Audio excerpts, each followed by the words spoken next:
तो हमारा साहित्य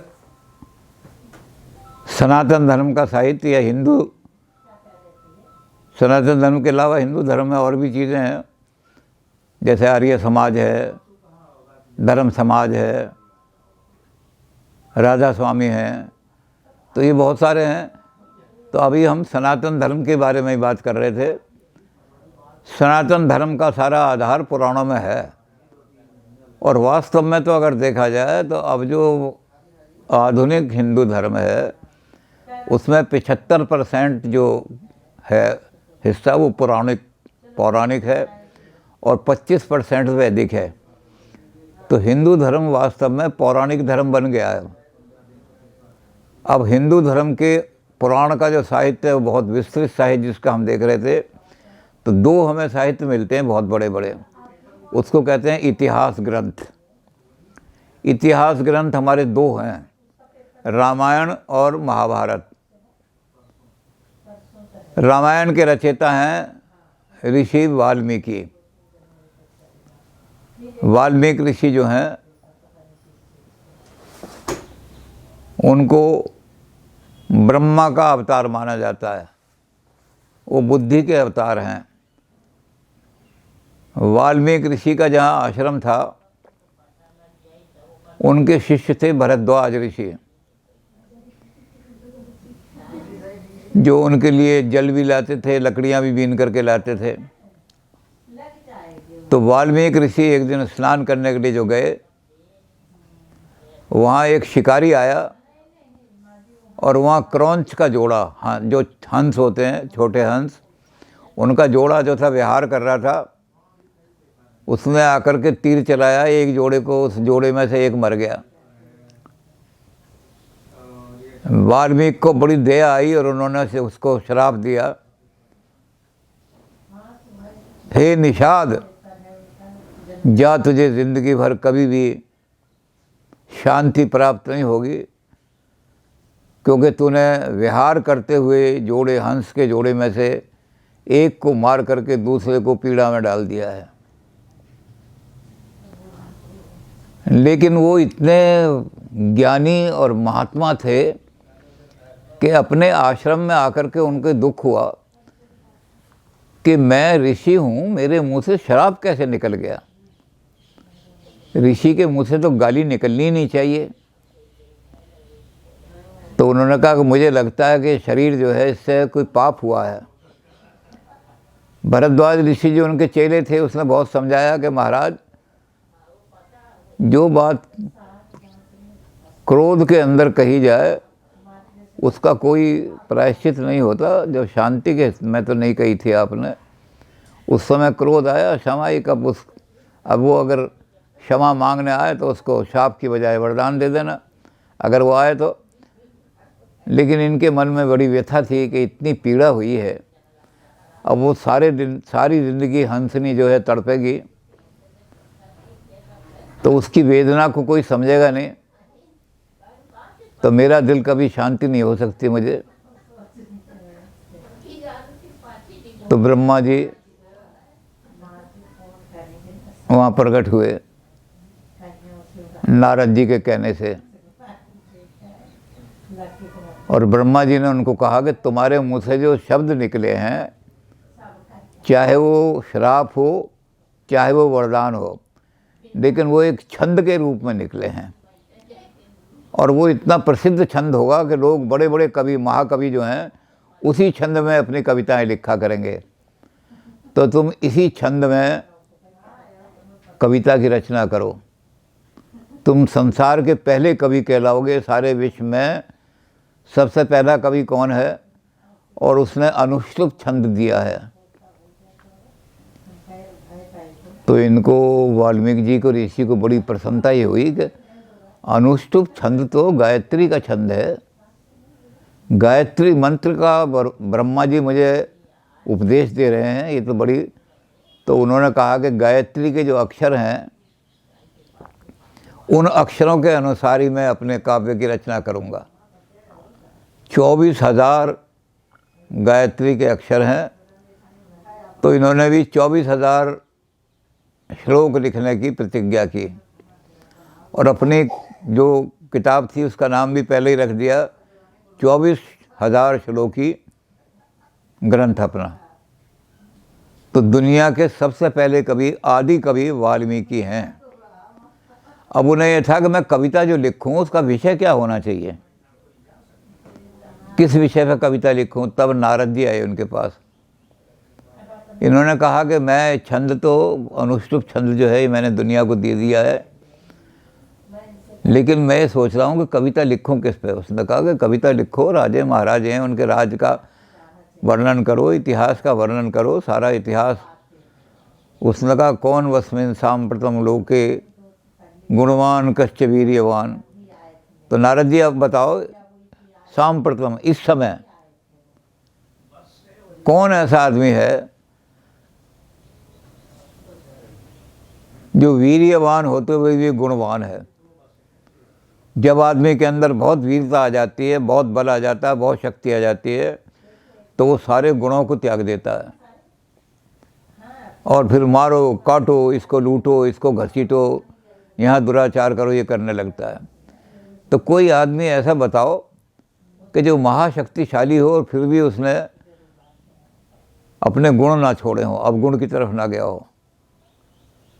तो फिर उन्होंने बताया कि एक आदमी है, उसका नाम है राम। और सारा उन्होंने राम का चरित्र थोड़ा सा उन्होंने वाल्मीकि जी को बताया कि वाल्मीकि जी उसके बारे में आप लिखो। तो वाल्मीकि ने कविता लिखनी शुरू की। 24,000 श्लोक में अपनी कविता लिखी और दुनिया को सबसे पहले राम के चरित्र से परिचित कराया। लोग राम का नाम लेते होंगे, कुछ करते होंगे, लेकिन कहीं संकलित रूप में और इस रूप में कि राम एक बहुत महान व्यक्ति थे, संसार को राम से परिचित कराने वाला, राम के वंश से परिचित कराने वाले। क्योंकि हमारे यहाँ इतिहास में वंशानुक्रमणी है, किसके वंश में कौन पैदा हुआ, उसके कौन माँ बाप थे, कौन उसके बेटे थे, ये बहुत ज़रूरी है इतिहास के लिए। तो इन्होंने कहा कि मैं राम का सारा इतिहास लिखूंगा, उसके वंश का इतिहास लिखूंगा, उसकी घटनाएं लिखूंगा, उसके जीवन की सारी। तो उन्होंने तो 24,000 का वायदा किया था, लेकिन वो उनके शिष्यों ने बढ़ाते बढ़ाते उसको 1,00,000 का कर दिया। वाल्मीकि रामायण 1,00,000 श्लोक की है, इसलिए दुनिया का सबसे बड़ा महाकाव्य वाल्मीकि रामायण। इससे बड़ा महाकाव्य ग्रीक में लिखा इन्होंने, होमर ने लिखा, हेसिओड ने लिखे, लेकिन 1,00,000 श्लोक कोई भी नहीं लिख सका। होमर और हेसिओड दोनों को मिला करके भी 1,00,000 श्लोक नहीं बनते, 2 महाकाव्य मिलाए तब भी। यहाँ इन्होंने 1,00,000 श्लोक बना करके, तो 24,000 से 1,00,000 कैसे हो गए, ये इनके शिष्यों ने उन श्लोकों की व्याख्या करके या उन श्लोकों में कुछ बड़ा घटा करके आज जो रामायण वाल्मीकि की हमारे सामने आई है, प्रकट हुई है, वो 1,00,000 श्लोक वाली है। उस सारी रामायण में वाल्मीकि ने राम का चरित्र दिखाया है और राम का इतना आदर्श चरित्र बनाया है कि वाल्मीकि की रामायण को देख करके दुनिया ने कहा कि इससे ऊंचे आदर्श चरित्र दुनिया के किसी साहित्य में नहीं है। बहुत ऊंचा साहित्य चरित्र उन्होंने वाल्मीकि ने दिखा दिया कि इतना ऊंचा चरित्र है। और राम से भी ज़्यादा वो देखा कि सीता का त्याग कितना है। सीता एक राजघराने में पैदा हुई और राजघराने में ब्याही गई, लेकिन उसे वन में भटकना पड़ा। वो राम को छोड़ के नहीं गई, त्याग नहीं किया उसने राम का। और अंत में भी जब राम राजा हो गए तब भी सीता को वन में रहना पड़ा, उसने राज त्यागा, सब किया।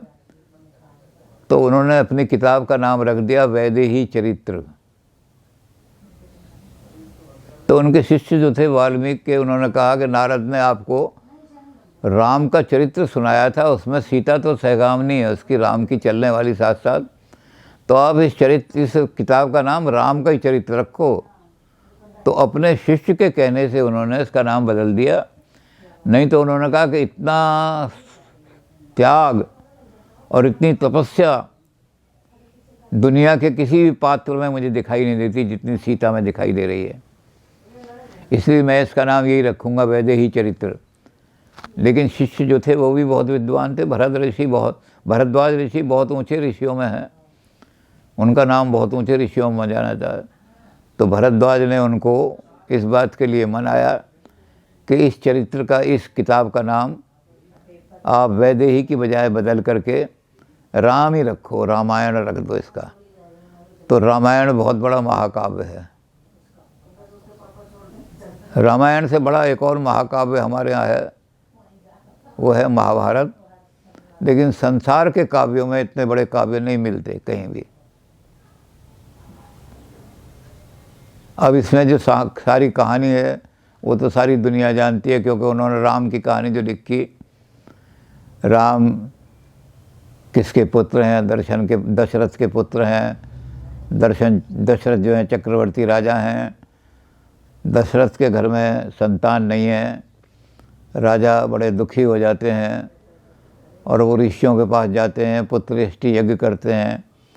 पुत्रष्टि यज्ञ में उन्हें प्रसाद प्राप्त होता है और उस प्रसाद से उनकी जो रानियां हैं उनके पुत्र पैदा होते हैं। 4 पुत्र पैदा होते हैं उनके।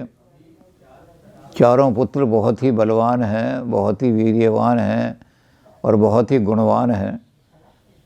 फिर वो 4 के 4 जो हैं विद्या प्राप्त करने के लिए, जो अयोध्या में रह कर के विद्या प्राप्त की उन्होंने, वो तो उनके गुरु वशिष्ठ जी ने उनको सारी विद्या प्राप्त कराई। लेकिन उसी जगह एक बहुत बड़े ऋषि रहते थे, उनका नाम था विश्वामित्र। विश्वामित्र का जो इलाका था वहाँ राक्षसों का बहुत कोप था। वो राक्षस क्या करते थे, जब कोई यज्ञ करता था तो उसमें गऊ का वध करके उसका रक्त डाल देते थे, यज्ञ को विध्वंस कर देते थे। लोगों को पकड़ करके उनको मार करके उनके मांस खा जाते थे। तो विश्वामित्र जी को बड़ी चिंता हुई कि इन राक्षसों से कौन छुट्टी दिलाएगा। तो उन्होंने कहा कि दशरथ के कुल में, सूर्य वंश में एक बहुत महापुरुष बच्चे हैं, बहुत, उनको मैं लेकर के आऊँ। राजा दशरथ के पास गए, बड़ी लंबी चौड़ी वार्ता हुई उनसे। राजा दशरथ कहने लगे, बुढ़ापे में मेरी संतान पैदा हुई है, जंगल में कैसे रहेंगे, क्या करेंगे? तो उन्होंने कहा कि मैं इनको, जो इन्होंने विद्या दी है, इन्होंने वेद का ज्ञान दे दिया है, व्याकरण का ज्ञान दे दिया है, छंद बता दिए सारे, लेकिन शस्त्र ज्ञान नहीं दिया इन्होंने।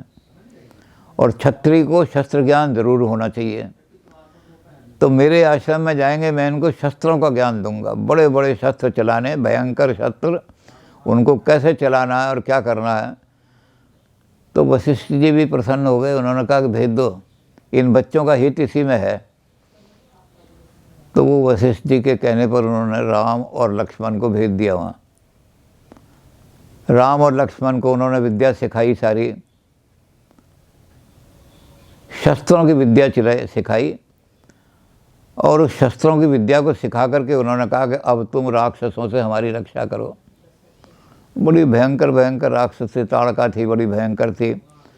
वो आदमियों का ही मांस खाती थी। आदमी को मारा, उसका मांस पकाया, खा गई। उसका पुत्र भी ऐसा ही था। तो ताड़का का हनन किया, मारीच का हनन किया, सुबाहु का हरण किया। ऐसे लोग जो भयंकर राक्षस थे, उनको सबको राम ने मारा। और शस्त्रों की विद्या, इतने शस्त्र चलाने सीख लिए, जैसे आजकल मिसाइल वगैरह है ना, टैंक वैंक चलाने सब सीख लिए उन्होंने।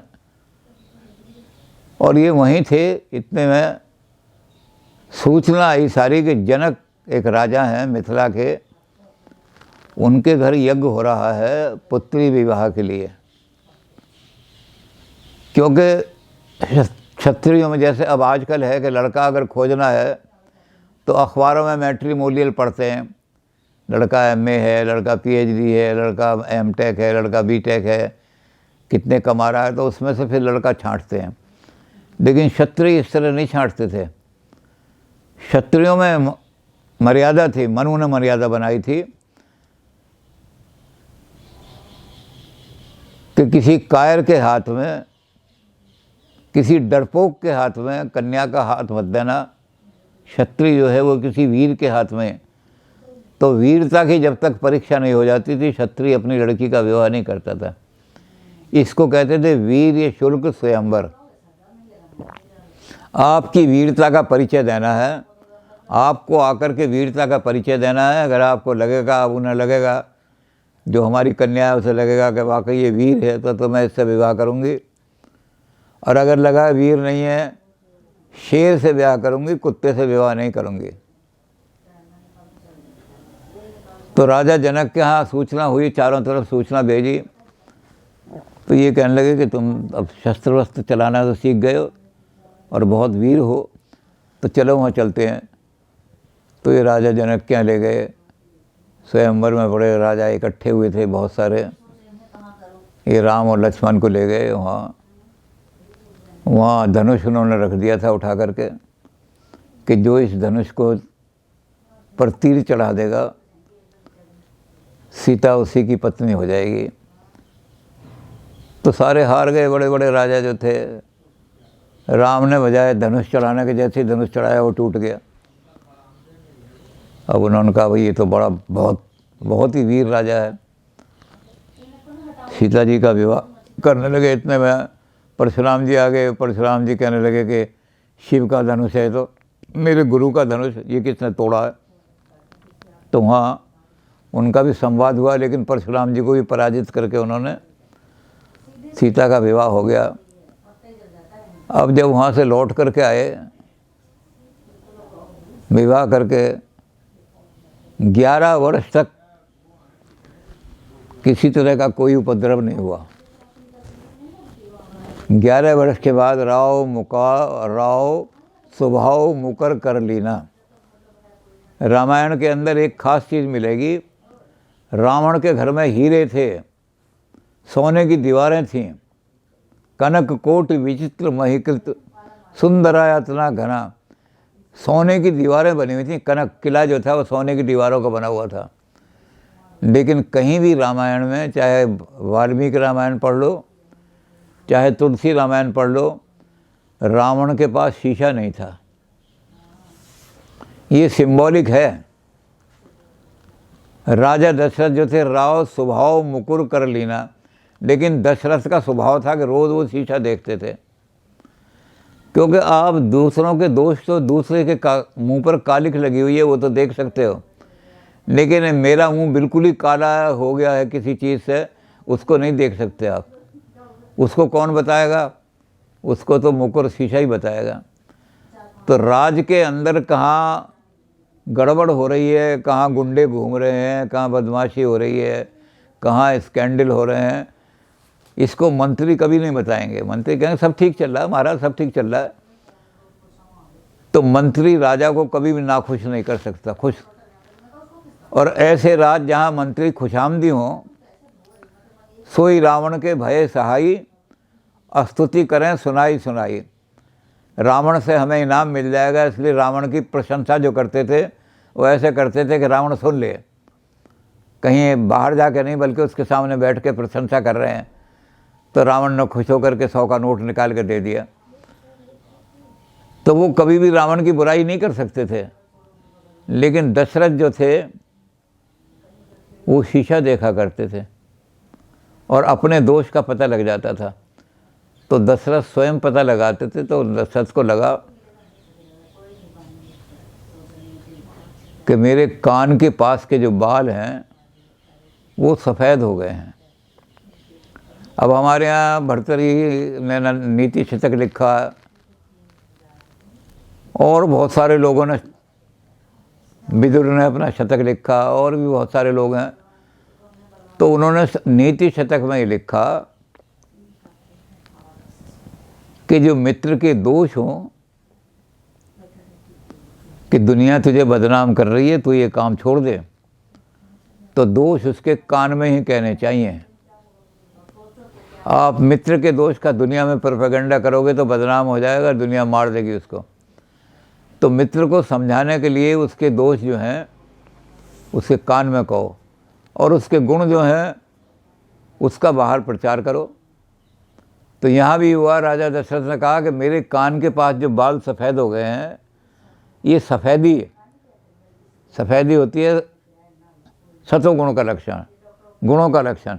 तो सफ़ेदी जो है, जो अच्छे गुणों का लक्षण होती है सफ़ेदी, वो मेरे कान में बता रही है कि अब तू बूढ़ा हो गया है और राज का काम संभालना, दुश्मनों के साथ लड़ाई उड़ाई करना अब तेरे बस के बात की नहीं है। अब तू अपना राज जो है वो अपने किसी जवान बच्चे को सौंप दे। तो उन्होंने कहा कि अब राम को राज दे करके मैं वनवास में चला जाऊंगा, वो जंगल में चला जाऊंगा।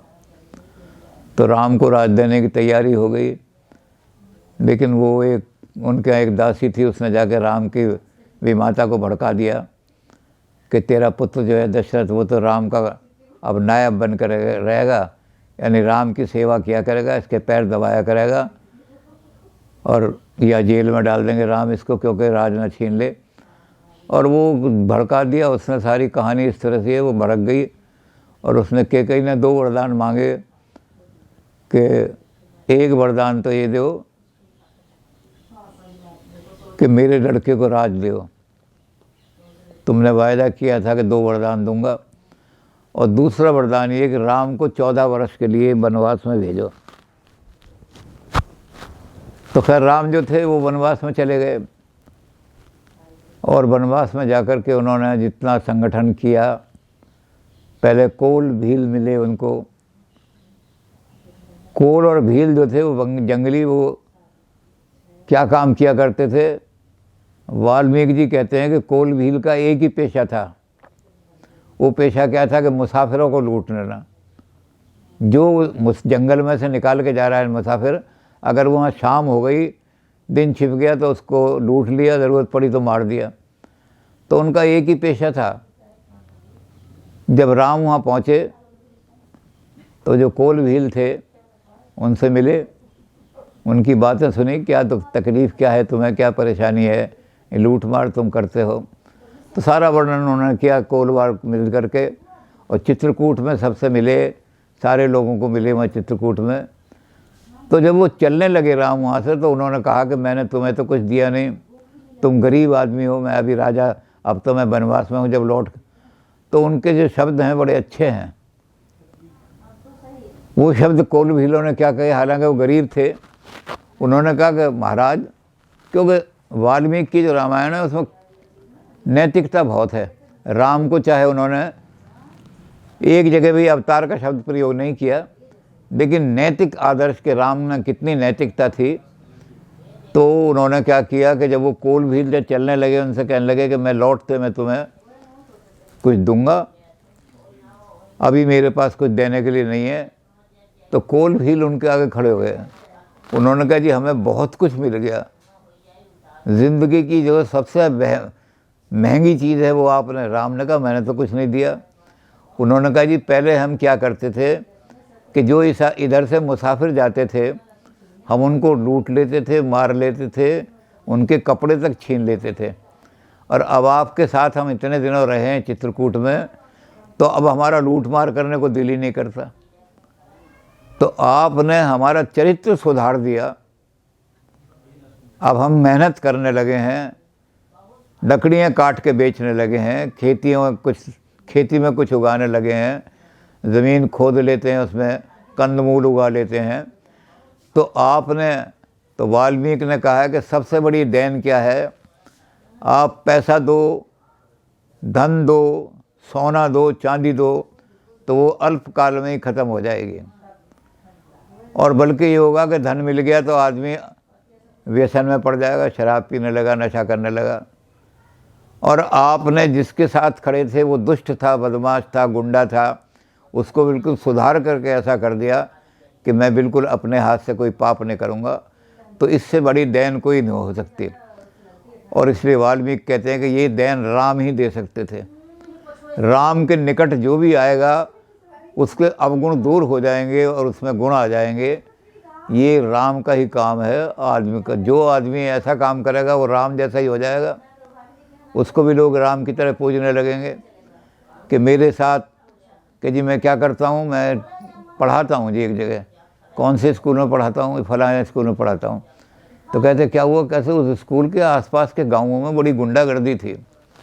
वो लोग बड़े ऐसे ही थे, किसी को लूट लिया, किसी को मार लिया। और मैं जब से वहाँ गया हूँ, उस गांव के अंदर ये हो गया है कि ना गुंडागर्दी होती है, सब बच्चे सुधर गए हैं। इतना सुधार दिया उनको कि अगर बच्चों को कहो भी कि आज यहाँ से कोई काफिला जा रहा है, लूट लो, तो वो कहते हैं नहीं जी हम ये नहीं करेंगे। तो इससे बड़ी देन कोई हो नहीं सकती, आदमी का को सुधार दिया। तो इस तरह वाल्मीकि ने सारी कहानी लिखी। फिर आगे चले और राक्षसों से लड़ाई हुई। बारी जो था वो बड़ा अहंकारी था, अपने भाई का राज्य छीन लिया था उसने, भाई की पत्नी छीन ली थी और रावण का सहायक था। राम ने उसको मारा, बाली को। उसके बल के आगे दुनिया कांपती थी, तो उसको मारा। और उस अंत में जा कर के जो सारे जितने भी दुराचारी थे भारत के अंदर, उनके एजेंट सारे में घूमते थे। कहीं सुबाहु घूम रहे हैं, कहीं मारीच घूम रहे हैं, कहीं खर घूम रहे हैं, कहीं खरदूषण घूम रहे हैं, कहीं उनकी बहन घूम रही है सूपनखा। तो इस तरह से सारे जितने क्षेत्र में राक्षसों का सारा प्रकोप हो रहा था, तो राम ने, वाल्मीकि ने सारा राम का चरित्र वर्णन किया कि राम ने सबको, दुराचारियों को बिल्कुल नाश कर दिया अपनी शक्ति से, संगठन कौशल से। सारे बानरों को, जो बानर थे उस जाति में हीन भाव बड़ा था, रावण ने उनको पशु की तरह, बानर कोई बंदर, जो बंदर नहीं थे वो, बल्कि रावण जो था अपने अहंकार की तरह उन्हें पशुओं की तरह देखता था। तो लोग उन्हें पशु ही समझने लगे थे। राम ने उनके अंदर इन्फीरियोरिटी कम्प्लेक्स बिल्कुल दूर कर दिया और उनके अंदर संगठन पैदा किया। और इतना संगठन पैदा किया कि वो सारे इकट्ठे हो जब हो गए, तो उनकी शक्ति से कोई भी मुकाबला नहीं कर सका। रावण जैसा राजा भी मार दिया और रावण को जीत करके फिर आए, राज स्थापित किया। जो राम ने, जो उन्होंने, वाल्मीकि ने वर्णन किया है, उसी को फिर तुलसीदास ने अपने यहाँ किया है, उसी को अध्यात्म रामायण वालों ने अपने यहाँ किया है कि वो एक आदर्श राज बन करके, उसका नाम राम राज्य है। और जो कोई आदर्श राज दुनिया में बनता है या हिंदुस्तान में बनता है, तो उसको राम राज्य ही कहते हैं। गांधी जी यही कहते थे कि आपने अगर आदर्श राज बनाना है तो राम राज्य बनाओ। तो राम राज्य की कल्पना हमारे वाल्मीकि जी के पास आई। अब जब ये राजगद्दी पे बैठ गए तो वहाँ इनके खिलाफ, क्योंकि इन्होंने जनता को ये कहा था कि प्रजा रंजन राजा का सबसे बड़ा काम है, इसलिए अगर राजा, प्रजा सुखी नहीं है तो उस राजा को राज छोड़ देना चाहिए। तो वहाँ प्रजा में चर्चा हो रही थी कि सीता इतने दिन राम के घर रही, उसके रावण के घर रही, और रावण ने फिर भी उसको रख लिया। क्या पता रावण ने उसको बलात्कार किया हो या उसको किस तरह प्रयोग किया हो। तो राजा के साथ जो, तो हमारे यहाँ अंग्रेज़ी में भी यही है, शेक्सपियर ने लिखा है, Caesar's wife must be above suspicion. Caesar ही सस्पिशन से नहीं, राजा भाई ये नहीं, राजा पे लोग सस्पिशन कर रहे हैं, उसके ऊपर तरह तरह के संदेह कर रहे हैं कि राजा के ऊपर ये संदेह, राजा की पत्नी को भी संदेह से ऊपर होना चाहिए, तभी वो आदर्श राजा बनेगा। तो राम को जब ये पता लगा तो राम ने कहा कि अब मुझे प्रजा रंजन के लिए सीता को त्यागना पड़ेगा। लक्ष्मण ने कहा कि जो सीता जी की को बदनाम कर रहे हैं, इनोसेंट को, मुझे उनके नाम बताओ, मैं उनके सिर काट दूंगा। तो वाल्मीकि ने राम के मुंह से बड़ी सुंदर बात कहलाई, ये बहुत उदर आदर्श बात, वो भारतीय नीति का, नीति शास्त्र का आदर्श है। वो वाल्मीकि जैसे महाकवि के हाथ से ही ऐसे वाक्य निकल सकते थे। तो वाल्मीकि ने कहा कि राम कहने लगे लक्ष्मण से कि लक्ष्मण भैया, लोकमत को, जनमत को राजमत नहीं काट सकता। लोकमत प्रधान है, राजमत उसको नहीं काट सकता, तलवार से नहीं काट सकता। तो कहने लगे, फिर उन्होंने कहा अगर सीता को लंका उसमें अयोध्या में रहना है तो वो किसी माध्यम से ही लोकमत अपने पक्ष में बनाए। अगर जनता की प्रजा उनको स्वीकार कर लेती है तब वो राजभवन में रहेंगी, और अगर जनता स्वीकार नहीं करती है तो राजभवन में उनके रहने का कोई औचित्य नहीं है। तो राम राज में इतना बड़ा त्याग जो हुआ है, दुनिया में किसी ने इतना बड़ा त्याग नहीं किया कि प्रजा रंजन के लिए अपनी सबसे प्रिय वस्तु वो सीता भी त्याग दी। अब वो सीता जाकर के कहाँ रहीं? वाल्मीकि के आश्रम में रहीं। वाल्मीकि के आश्रम में उनके दोनों पुत्र पले, लव और कुश दोनों वहीं रहे। अब वाल्मीकि की रामायण में और बाद की उत्तरवर्ती रामायण में बहुत अंतर ये है कि वाल्मीकि ने कहीं भी ये नहीं दिखाया कि राम और लव कुश का युद्ध हुआ है। लव कुश ने कभी राम के खिलाफ युद्ध नहीं किया, बिल्कुल नहीं। वाल्मीकि में वहाँ क्या हुआ है कि उन्होंने कहा, ब्राह्मणों ने, कि आपने राज्य स्थापित किया है तो अब राजसु यज्ञ करो। राजसु यज्ञ करना राजा के लिए बहुत ज़रूरी है। तो उन्होंने कहा चलो राजसु यज्ञ करते हैं। तो उन्होंने कहा अगर राजसु यज्ञ करोगे तो सहधर्मिणी साथ होनी चाहिए। अगर आपकी पत्नी साथ नहीं है तो आप संकल्प नहीं कर सकते किसी काम के लिए। तो पत्नी तो है नहीं। तो उन्होंने, गुरु ने कहा उनके, वशिष्ठ जी ने, कि राम अब राज तुमने कर लिया, या तो राज छोड़ो या राजसु यज्ञ करो। तो राजसु यज्ञ करने में तुम्हें पत्नी तो करनी पड़ेगी। तो कहने लगे फिर क्या करूं? उन्होंने कहा कि तुम दूसरा विवाह कर लो। राम ने कहा कि जब तक सीता जीवित है मैं दूसरा विवाह नहीं कर सकता, और सीता मर गई है इसकी मैं घोषणा नहीं कर सकता। नहीं तो लोग कहेंगे कि राम कामी था, काम वासना को तृप्त करने के लिए जिंदा सीता को मरी हुई दिखा दिया और दूसरी औरत ब्याह। तो कहने लगे आप घोषणा करें, मैं नहीं घोषणा करूँगा। मैं घोषणा करूँगा तो लोग यही कहेंगे कि बहुत कामी था, नारी के बिना नहीं रह सका तो सीता को घोषित कर दिया कि मर गई। तो आप घोषित कर दो, आप घोषित करो कि सीता मर चुकी है तो मैं दूसरा विवाह कर लूँगा। तो दशरथ ने कहा कि मैं कैसे घोषित कर दूँ, मुझे क्या पता सीता कहाँ है। उन्होंने कहा फिर क्या, जब घोषित नहीं कर सकते तो मैं दूसरा विवाह नहीं करूँगा। तो फिर ब्राह्मणों ने कहा कि बिना पत्नी के यज्ञ नहीं हो सकता। तो दशरथ जी ने कहा कि जैसे तुमने जब लंका में सीता चली गई थी उनकी खोज करने के लिए तुमने बानर भेजे थे, ऐसे ही अब जगह जगह दूत भेजो चारों दिशाओं में, वो सीता को खोज करके ले आए, फिर यज्ञ होगा। और राजसु यज्ञ सफल नहीं हुआ तो राजा जो है, इसका मतलब जैसे नो ट्रस्ट वो मोशन होता है आजकल कि राजा को फिर गद्दी छोड़नी पड़ेगी। तो राम ने कहा कि मैंने सीता को वनवास नहीं दिया, अयोध्या के लोगों ने सीता को वनवास दिया है। अयोध्या के लोग सीता को नहीं चाहते थे यहाँ रहना। तो अयोध्या के लोग जो हैं इनको कहो ये जगह जगह जाएं और सीता को खोज करके लाएं, और जब ये प्रजा सीता को स्वीकार कर लेगी तो मैं स्वीकार कर लूँगा। अगर प्रजा स्वीकार नहीं करेगी तो सीता महल में नहीं रह सकती।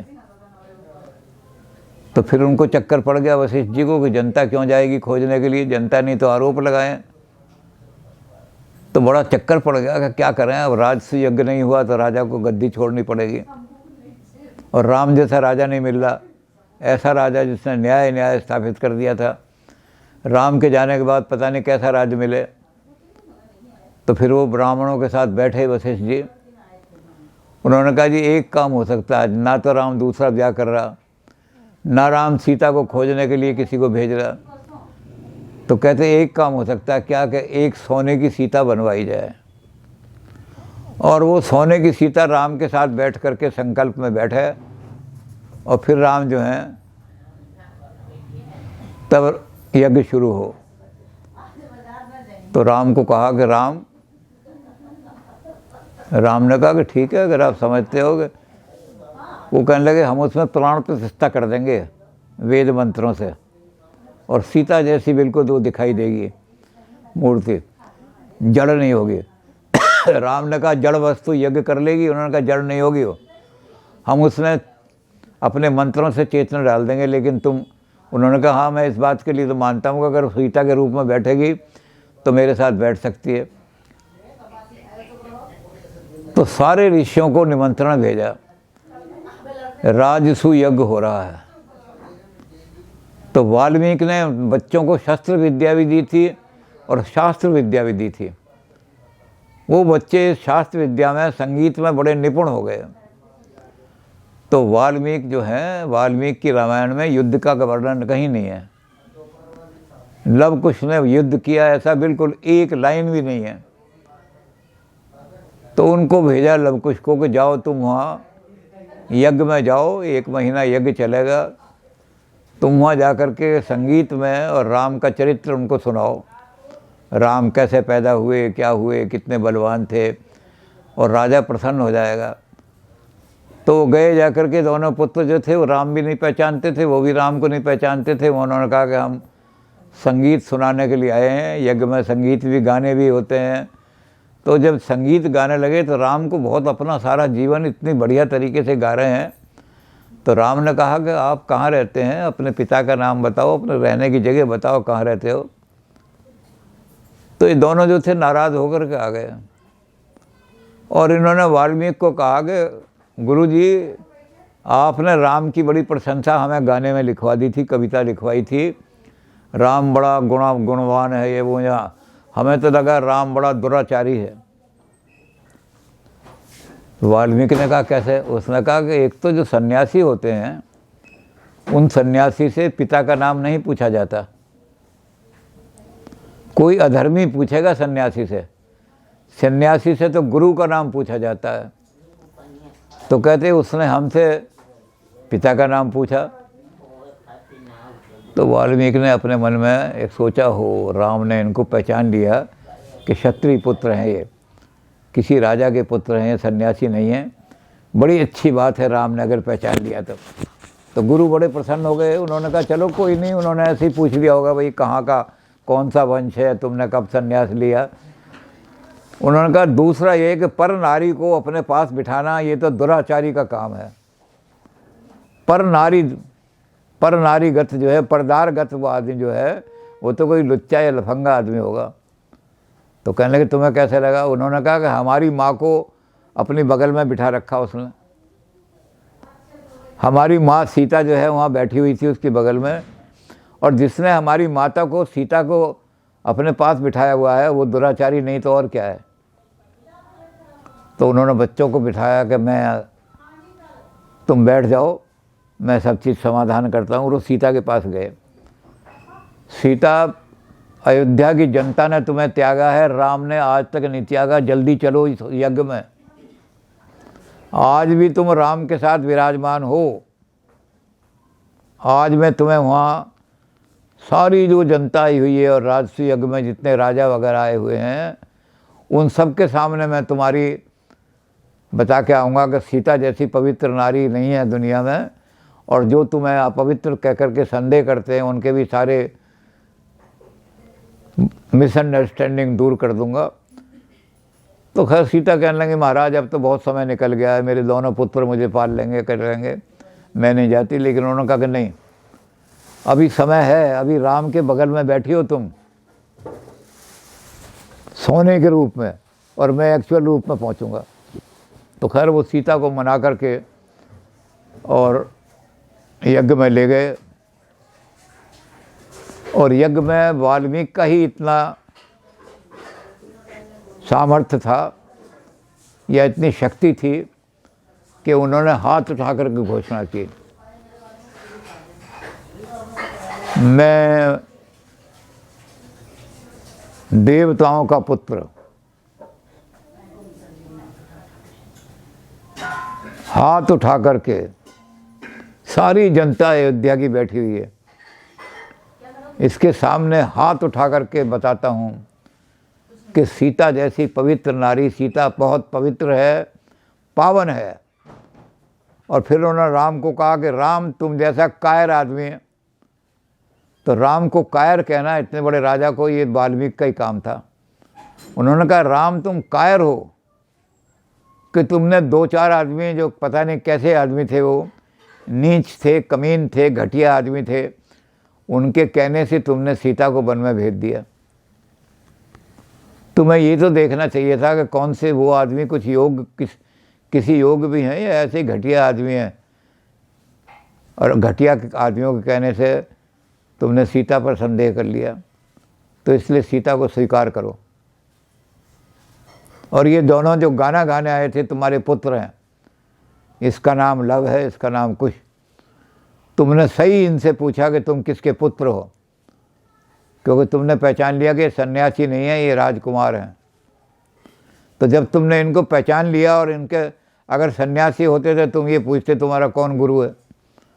तो जब तुमने इनको पहचान लिया तो इनको भी स्वीकार करो। और प्रजा को उन्होंने कह दिया कि प्रजा में जिसका साहस हो बताओ क्या है, कौन खड़ा होता है मेरे सामने। तो राम ने कहा वाल्मीकि जी से कि गुरु महाराज, सीता ने परीक्षा तो दे दी थी, अग्नि परीक्षा, लेकिन वह राक्षसनियों के सामने दी थी। गलती मेरी है, ये अग्नि परीक्षा मुझे यहाँ आके करानी चाहिए थी जहाँ सीता को हमेशा रहना है। तो यहाँ अयोध्या की सारी जनता आई हुई है, इसके सामने और एक बार परीक्षा करा दो ताकि जनता को। तो सीता रुष्ट हो गई। उन्होंने कहा मैं एक बार परीक्षा दे चुकी हूँ और राम फिर भी मेरे ऊपर संदेह कर रहे हैं। राम ने कहा मैं जनता का संदेह मिटाना चाहता हूँ, जनता के हृदय में लेश मात्र भी संदेश न रहना पड़े, इसलिए सीता तुम एक बार वैसी परीक्षा जैसी लंका में दी थी ऐसी एक बार परीक्षा दो। लक्ष्मण जो हैं अग्नि जलाएंगे और तुम। तो सीता रुष्ट हो गई। उन्होंने कहा मैं परीक्षा नहीं दूंगी। वाल्मीकि जी ने जब घोषित कर दिया कि मेरी जैसी पवित्र नारी नहीं, तो उसका एक ही प्रमाण है। अगर मैं सती नारी हूँ और मैंने सपने में मैं अपने पति के अलावा किसी और को स्पर्श नहीं किया है, तो पैर मारा। उन्होंने कहा इसका मतलब अगर मेरे अंदर इतनी शक्ति है तो पृथ्वी फट जाएगी और मैं पृथ्वी के अंदर समा जाऊंगे। तो जैसे ही पैर मारा पृथ्वी फट गई और पृथ्वी ने सीता जी को अपने अंदर ले लिया। राम चीखने लगे मेरी सीता मुझे वापस करो, नहीं तो मैं भी पृथ्वी को फाड़ करके और इस पृथ्वी का ही नष्ट कर दूंगा सारी को। तो फिर वाल्मीकि ने कहा कि सीता तुम्हारे साथ रहेगी। साकेत धाम में जब तुम पहुंचोगे तो तुम्हें वहीं सीता इंतजार करती हुई मिलेगी। सीता तुमसे, जब तुमने सीता को स्वीकार कर लिया तो अब सीता तुम्हारी रहेगी और जन्म जन्मांतर तक लोग तुम्हारे साथ जब पूजा करेंगे तो सीता को साथ लेकर के पूजा करेंगे, नहीं तो कोई पूजा स्वीकार नहीं होगी। तो इस तरह से सारी रामायण उन्होंने, वाल्मीकि जी ने 2 खंड में है रामायण और इसके 7 कांड हैं। पहला है बाल कांड जिसमें राम की बाल लीला है, विवाह तक है। फिर दूसरा अयोध्या कांड, यही कांड तुलसीदास जी ने अपनाए हैं। अयोध्या के राज के लिए झगड़ा हो रहा है, राम उस राज को नहीं ले रहे, भरत भी नहीं ले रहे। तो अयोध्या के कांड के लिए फिर राम वन चले जाते हैं, भरत उनको लौटाने के लिए जाते हैं। तो उस कांड का नाम रखा अयोध्या कांड। अब तीसरा कांड जो है, राम चले गए वनवास में, तो उस कांड का नाम रखा अरण्य कांड। वन में रह करके राम ने ऋषियों को सांत्वना दी। परित्राणाय साधूनाम विनाशाय च दुष्कृताम, जो कृष्ण ने कहा था। राम ने भी कहा था कि मैं शस्त्र और शास्त्र दोनों मैंने धारण किए हुए हैं। मैं शस्त्र के द्वारा सन्यासियों की रक्षा करूंगा, शस्त्र ज्ञान दे करके उनकी सेवा करूंगा और इन्हीं शस्त्रों से दुष्टों का नाश करूंगा। तो अरण्य कांड में सीता जी का हरण होता है, सूर्पनखा आती है, सूर्पनखा को राम जो है सूर्पनखा के हाथ से चुनौती भेजते हैं रावण को, सीता जी का हरण हो जाता है। तो अरण्य कांड के बाद फिर वहाँ से चलते हैं तो अगला कांड आता है किष्किंधा कांड। वहाँ बाली से भेंट होती है, सुग्रीव से भेंट होती है। बाली ने सबको बहुत ही गुंडागर्दी मचा करके और सबको त्रस्त कर रखा था। जैसे आजकल ये टेररिस्ट हैं, ऐसे उसने टेरर फैलाया हुआ था। तो राम ने सुग्रीव के ऊपर हाथ रख करके कहा कि सुग्रीव, आज तक तूने बलशाली क्षत्रिय नहीं देखे, मैं तुझे ये विश्वास दिलाता हूँ कि एक ही बाण में उस वाली का नाश कर दूंगा। चाहे कितना ही बड़ा उसने यहाँ पर आतंक फैलाया हो। तो सुग्रीव को आश्वासन देते हैं, बाली का नाश करते हैं। हनुमान जी वहीं मिलते हैं उनको, फिर हनुमान जी सीता जी की खोज में जाते हैं। तो ये किष्किंधा कांड आ जाता है। अब किष्किंधा कांड से जब आगे चलते हैं तो सुंदर कांड आता है। सुंदर कांड में हनुमान जी का सारा कि किस तरह हनुमान जी लंका में गए, कैसे उन्होंने लंका जलाई, कैसे उन्होंने रावण को राम के बल का परिचय दिया कि राम आने वाले हैं तेरा नाश करने के लिए। तो सुंदर कांड हो गया। सुंदर के कांड के आगे जो अगला कांड है उसके नाम में वाल्मीकि और तुलसी में अंतर हो गया है। वाल्मीकि ने उसका नाम रखा युद्ध कांड और तुलसीदास जी ने उसका नाम रखा लंका कांड। तो युद्ध कांड में सारा युद्ध दिखाया है, बड़ा भयंकर होता है। एक एक करके रावण के पुत्र जो हैं वो मरते हैं सारे के सारे, और उन पुत्रों को मार करके सारों को, फिर सबसे बड़ा जो उनका बलशाली पुत्र है मेघनाथ, उसको भी मारते हैं। उनका भाई है कुंभकर्ण, बड़ा भयंकर है कुंभकर्ण, चलता भी है तो पृथ्वी कांपने लगती है, लेकिन उसका भी नाश किया है कुंभकर्ण का। और अंत में उन्होंने रावण का भी नाश किया है सारा। तो ये सारा युद्ध कांड है। इस युद्ध कांड के बाद आता है उत्तर कांड। राम का राज्य बन गया, तो उस राज्य के बाद राम ने क्या काम किया, उसमें सीता वनवास वगैरह का सारा आ जाता है। तो 7 कांड में वाल्मीकि जी ने अपनी रामायण पूरी की है। और 7 कांड में उन्होंने, होना तो चाहिए था 24,000, लेकिन अब ज़्यादा इसमें श्लोक आ गए, तो वाल्मीकि ने कुछ किए, कुछ उनके चेलों ने उसमें घुसा दिए। तो जो आजकल वाल्मीकि रामायण को शुद्ध कर रहे हैं वो कह रहे हैं कि गीता गायत्री के जो छंद हैं, क्योंकि वाल्मीकि जी ने सबसे पहले अनुष्टुप छंद दिया था दुनिया को, और उसी छंद में वेद में गायत्री है। तो वेद के छंदों से मिलाने के लिए उन्होंने देखे गायत्री के कितने अक्षर हैं, तो 24 अक्षर हैं। तो एक एक अक्षर को लेकर के 1,000 श्लोक लिखे। तो अब लोग ये कह रहे हैं कि जब 1,000 श्लोक हो जाएं और वहाँ गायत्री का अगला शब्द ना आ जाए, तो इसमें मतलब ये सारे जो बीच के हैं इनको निकाल दो, अगला शब्द आ जाए। तो अगले शब्द से जो शुरू होगा तो वो वाल्मीकि का है, बाकी जो हैं वो दूसरे उनके चेलों ने घुस। तो इस तरह से वाल्मीकि रामायण एक आधार बन गई राम कथा का। और इस राम कथा को लेकर के आज दुनिया के अंदर इतनी राम कथाएँ लिखी गई हैं। वाल्मीकि ने जो सारी चीज़ लिखी, तुलसी उसको लेकर के बहुत राम कथाएँ लिखी गई हैं, अपार। तुलसीदास जी तो गिनती नहीं कर रहे। तुलसीदास जी कह रहे हैं कि राम कथा तो इतनी है कि कोई गिनती नहीं कर सकता इतने लोगों ने, लेकिन सब ने राम से, वाल्मीकि से ही प्रेरणा ली है। कंबोडिया में राम कथा लिखी गई, इंडो चाइना में राम कथा लिखी गई, बर्मा में राम कथा लिखी गई, हिंदुस्तान के अंदर तुलसी ने राम कथा लिखी, अध्यात्म रामायण वालों ने राम कथा लिखी संस्कृत में, कालिदास ने रघुवंश लिखा, भवभूति ने उत्तर रामचरित लिखा। तो अपार साहित्य वाल्मीकि की प्रेरणा से, वाल्मीकि की किताब से लेकर के लिखा जा रहा है। भारत में ही नहीं, बाहर भी Indonesia, Indo China, Cambodia, Thailand, शाम, सारे देशों के अंदर, अफ़गानिस्तान, सब में राम कथा जो है वो प्रचलित हुई। लेकिन सारी राम कथा का आधार वाल्मीकि रहा।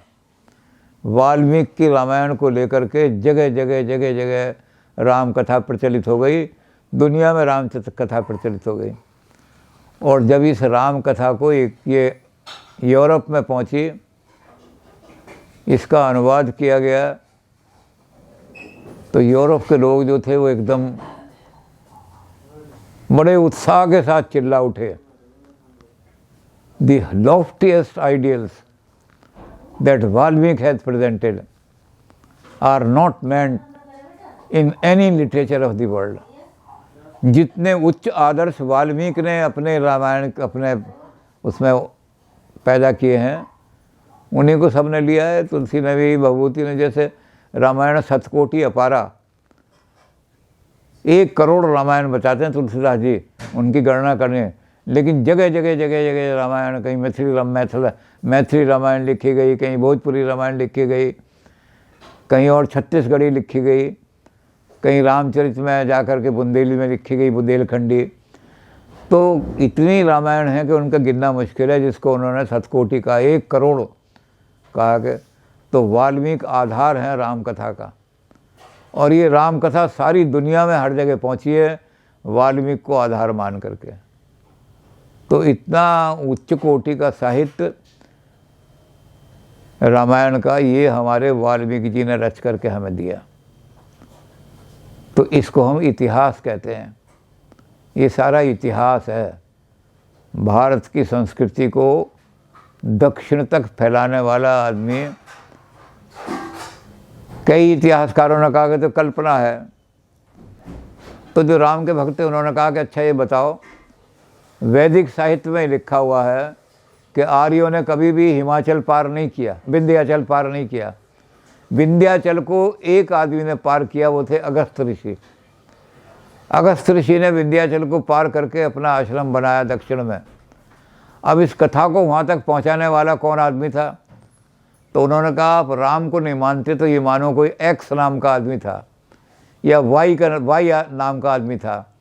वो वैदिक संस्कृति को लेकर के दक्षिण तक गया और उसने जाकर के वहाँ आश्रम में, अगस्त के आश्रम में जाकर के वहाँ से सारे भारत में, और जो वेद के विरोधी थे, वेद विरुद्ध मही मुनि साधु, जो वेद के विरोधी थे, उनका नाश करके वेद की कथा, राम की कथा स्थापित की। तो वैदिक कल्चर को दक्षिण में कौन ले गया? तो साहित्यकार कहते हैं ले गए। उन्होंने कहा जो ले गया है, तुम ये कहते हो कि राम कोई नहीं था, तो हम कहते हैं एक्स था, कोई तो ले गया। चिड़िया या कौआ या हिरन तो नहीं ले गए वैदिक संस्कृति को।